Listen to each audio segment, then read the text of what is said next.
Eburnio ha estado insistiéndome, como ya habíamos anunciado en alguna otra oportunidad, que él necesitaba una oreja, que él para tocar el laúd, dice que ese es su instrumento, para tocar el laúd no necesitaba un cerebro, pero una oreja, porque él dice que para un ejecutor, para una persona que toca un instrumento, es fundamental tener una oreja porque la digitación del instrumento musical se produce desde la oreja y no desde el cerebro. Bueno, yo no sé de esas cosas. Como no lo he podido conseguir, entonces estuvo triste, mustio, un tiempo, pero le he podido conseguir una caja de música. Y él ha aprendido a tocarla, ¿verdad, Eburnio? Eburnio ha aprendido a tocar la caja de música. A ver si se escucha. Es una marcha fúnebre de Chopin. ¿No te gusta? No le gusta, no le gusta. A él la que más le gusta, me habla él, la que más le gusta es la que va a tocar ahora y ustedes la van a reconocer.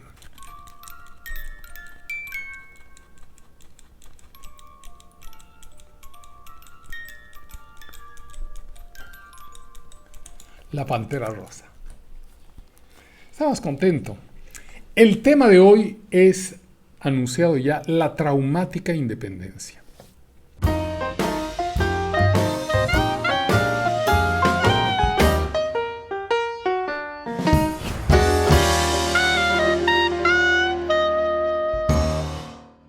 Ya las colonias americanas habían percibido en el siglo XIX, 1806, 1807, una cierta inquietud, un cierto debilitamiento de la corona española, y empezaron, incluso en Buenos Aires, en 1806, sacan al virrey por un cabildo. No desconocen la autoridad del rey, pero ya empiezan como a matonear los criollos locales.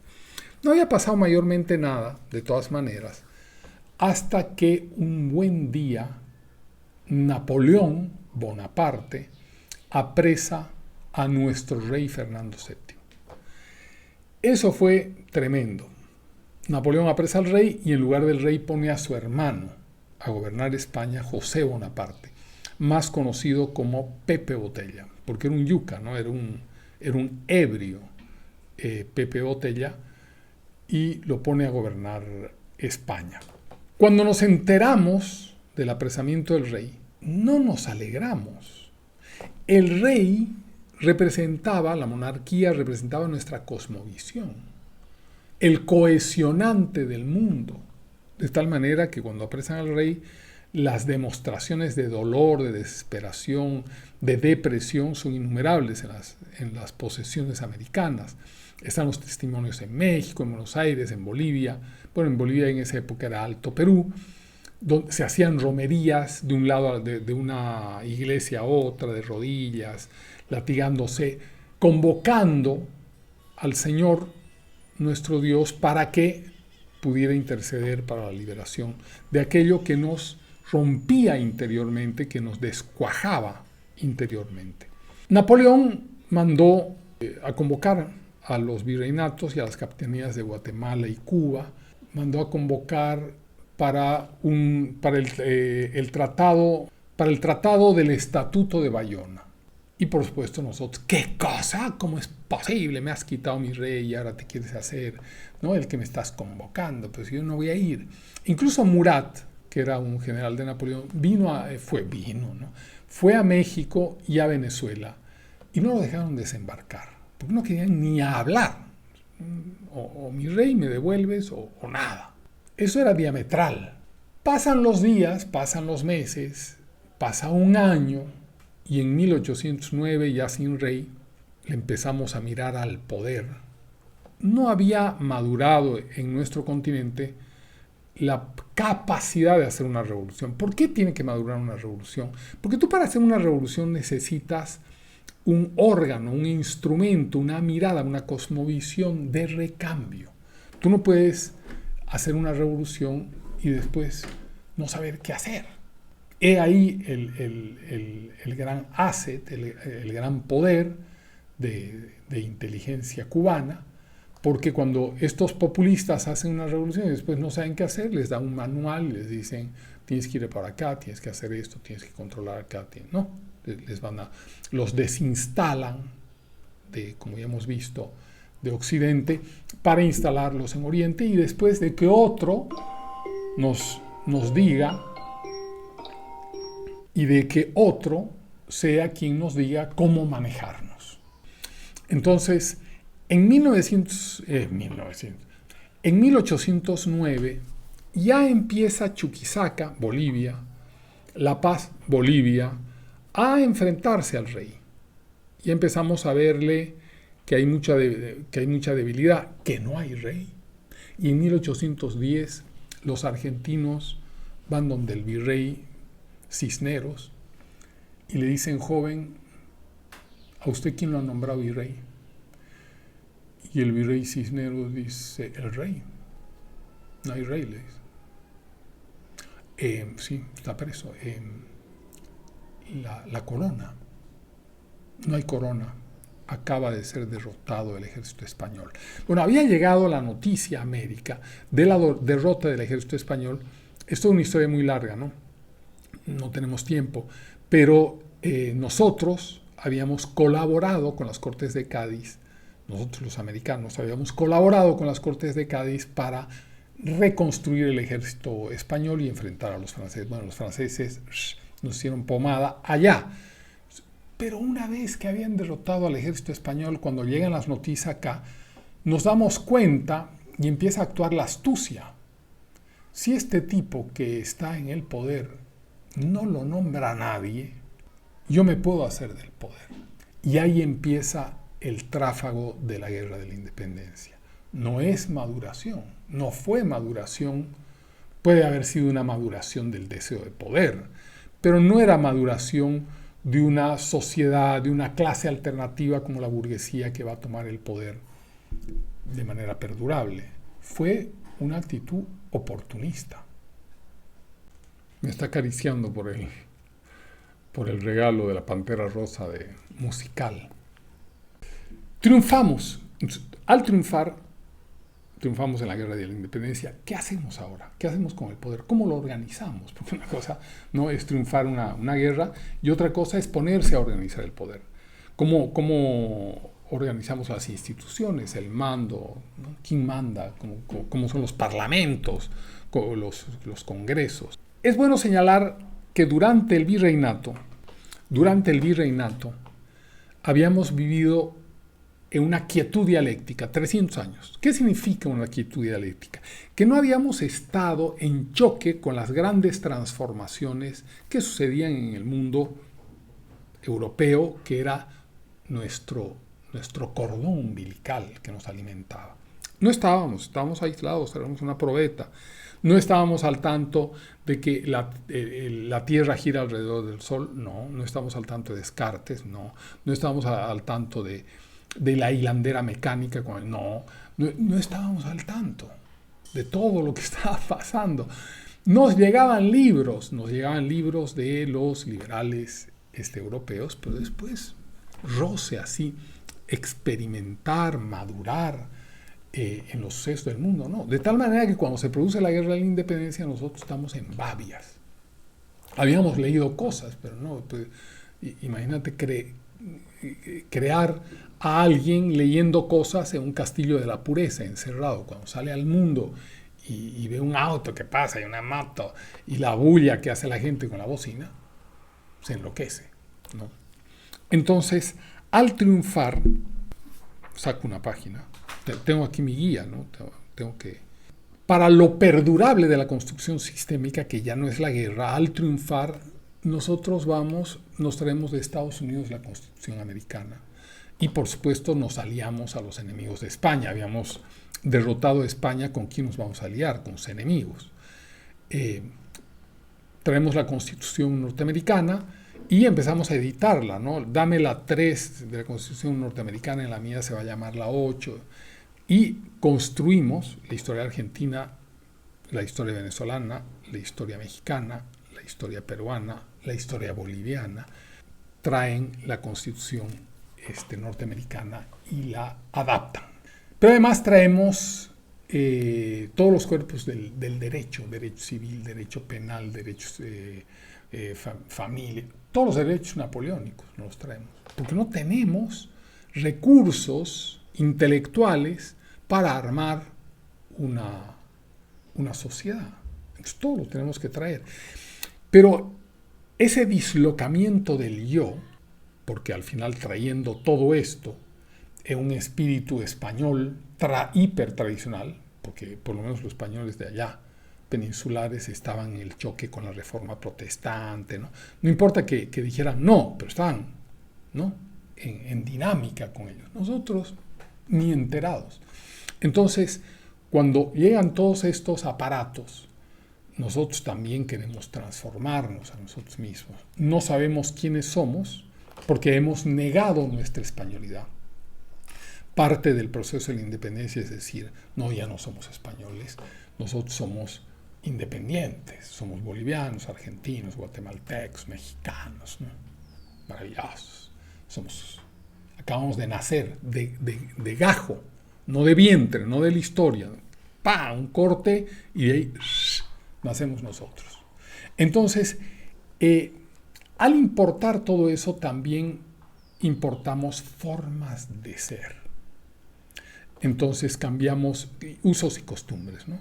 Cambiamos el chocolate por el té, cambiamos la salema, ¿no?, que es el salem alejum árabe, que es la venia, por el shake hands anglosajón, cambiamos el cuello por el escote de las mujeres, cambiamos el jubón, que es el pantalón, la pantaloneta de aquellas épocas, por el pantalón marinero largo norteamericano, y en fin, así sucesivamente. O sea, lo que hacemos es rompernos para adecuarnos a lo nuevo.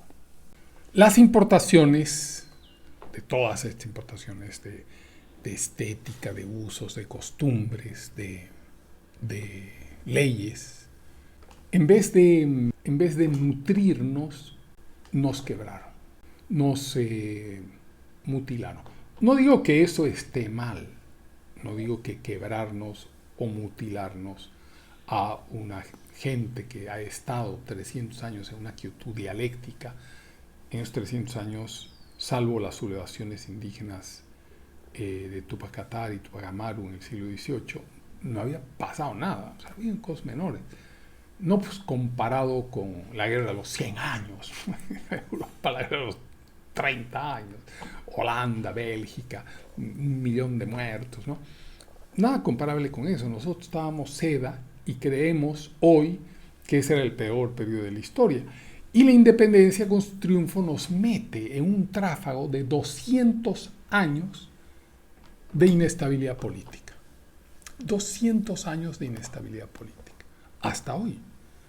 O sea, eso que adoramos, ese ícono que nos parece extraordinario, fantástico, que está creado a partir de un hondo sentido de pertenencia, muy lindo, ¿no? Un hondo sentido de pertenencia a través de la guerra, destruyes a España y después no sabes qué hacer, vas correteando a buscar a los ingleses, franceses y norteamericanos para que te den orientación de cómo ser.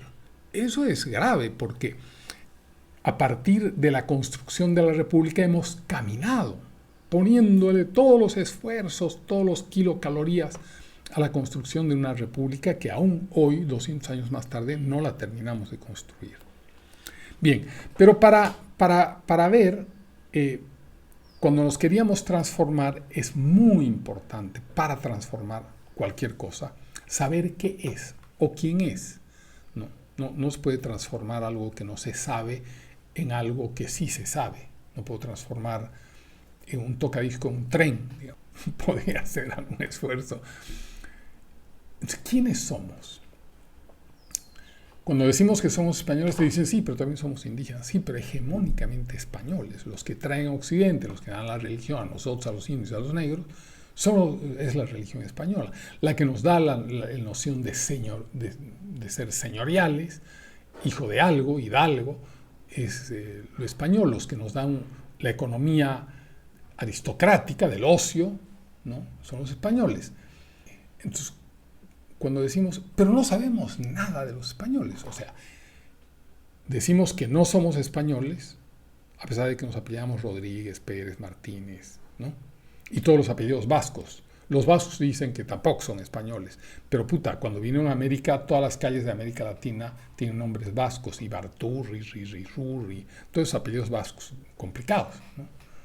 Entonces, nosotros, negando ser españoles, negamos nuestra infancia de la historia, nuestros 300 años de germinación, de creación.